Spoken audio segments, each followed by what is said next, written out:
So hello বন্ধুরা, তোমরা সবাই কেমন আছো? আশা করি তোমরা সবাই ভালো আছো। সো আমার নাম কৌশিক, জেনারেল ডিস্ট্রিক্ট ইডাব্লিউএস 113। আমার এবারে 113 নাম্বার আছে। সো আজকে ভিডিওর টপিক হচ্ছে জিকেতে তোমরা কীভাবে 30+ নাম্বার তুলবে।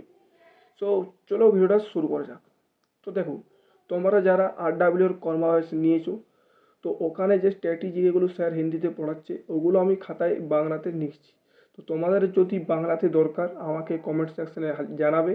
আমি তোমাদেরকে স্ট্র্যাটেজিটা বাংলাতে লিখে দরকার হলে আমি তোমাদেরকে ভিডিও করে দিয়ে দেবো। স্যারের যেমন করায় র্যাপিড ক্লাস, সেরকম আমি তোমাদেরকে ভিডিও করে দিয়ে দেবো।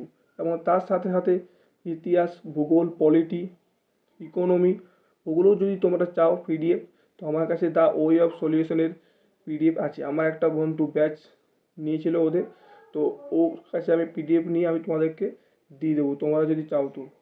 ঠিক আছে, তো ওগুলো তোমরা যদি মুখস্থ করো আশা করি তোমাদের হয়ে যাবে 30+। 30+ না হলেও 25+ তো হবেই, কারণ জিকেতে পড়লেই যে কমন আসবে ওটা কোনো ব্যাপার না। তো তোমরা যদি ভালোভাবে পড়ো হয়ে যাবে, কারণ এখনও অন্তত 3 মাস বাকি আছে। তো তোমরা যদি ভালোভাবে পড়ো হয়ে যাবে। আর যেহেতু যাদের জেনারেল ডিস্ট্রিক্টে জেনারেল যারা কাস্ট, তাদেরকে মোটামুটি 30+ পেতেই হবে।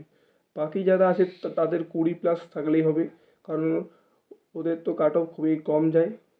আমি যেমন ধরো ইডাব্লিউএস, তোমরা তো জানোই ইডাব্লিউএসে কত কম কাট অফ হয়েছে। তো আমার এবারেতে জিকেতে নাম্বার হয়েছিল 24, আর 2 নাম্বার কেটে গেছে, তাই আমার নাম্বার হচ্ছে 22। আমি 19টা করেছিলাম, 12টা ঠিক 7টা ভুল। তো আমার 22 নাম্বার হয়েছিল। তো তোমরা যদি ভালোভাবে পড়ো তোমাদের হয়ে যাবে। আর তোমরা যদি চাও যে আমি তোমাদেরকে নোটস দিই, তো তোমরা কমেন্ট সেকশনে অবশ্যই জানাবে। তো ভিডিওটা এখানে শেষ করছি।